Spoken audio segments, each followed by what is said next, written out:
Warmest greetings from St. Petersburg. Russian travel guide is here online to share the most up-to-date information and positive news with you.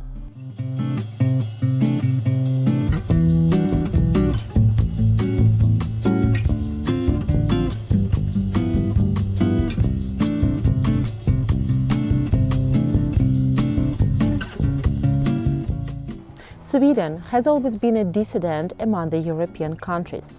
They didn't announce quarantine, so they don't really have serious restrictions. The government relies on responsibility of the citizens, and the only thing they have is a voluntary self-isolation for those who have symptoms of cold and flu. Their statistics is a little worse than in neighboring Norway. However, they say that they can keep this policy for a long time, unlike the strict measures. Some experts predict a sad scenario for Scandinavian countries, but for the moment they are doing quite okay. Just as everything, this quarantine has two sides. As everybody already noted, the ecological situation in the world has significantly improved, since people are forced to stay at home. Apart from the clean air in big cities, there are wild animals seen literally in the streets. In the beginning of spring, everyone was talking about the water in Venice's canals, which has become so clean that swans and dolphins feel safe to swim there. By the way, Venice is now discussing the opportunity to introduce quotas for the number of tourists visiting the city every day.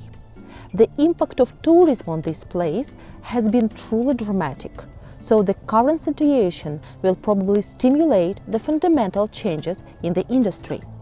Meanwhile, the wildlife is taking over other places as well.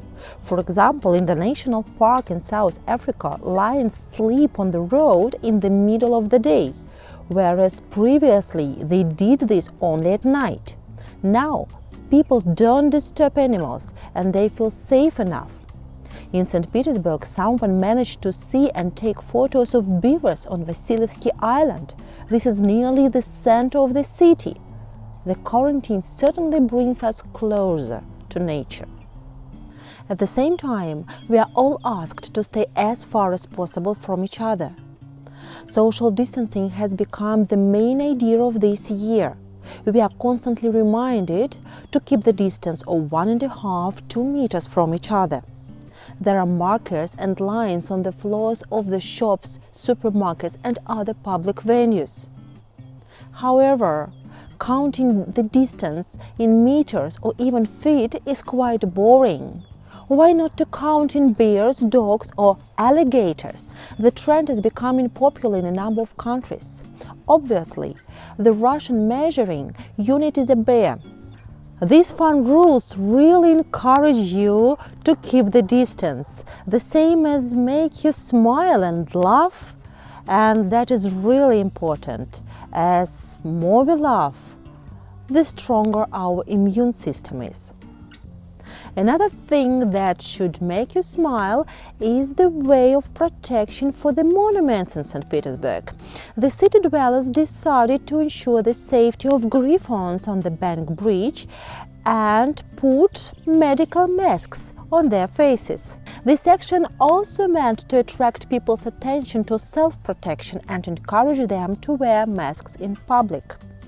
While the griffons are hiding behind the masks, the masterpieces of the most famous museums of St. Petersburg are opening for everyone. All the main galleries and museums have started online tours, so you are welcome to see their treasures directly from your home. This should be a little compensation for you if you were planning a trip to St. Petersburg for spring or the beginning of summer and had to cancel it. You can make yourself a cup of delicious coffee, sit back in front of your computer and enjoy the virtual tour. By the way, this will be a good homework before you actually come to St. Petersburg. You will know exactly what you want to see.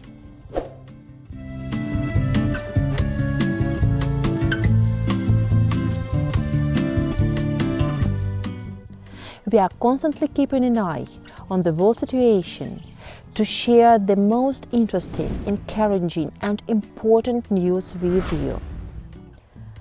Subscribe to the Russian Travel Guide channel, share it with your friends, and see you soon.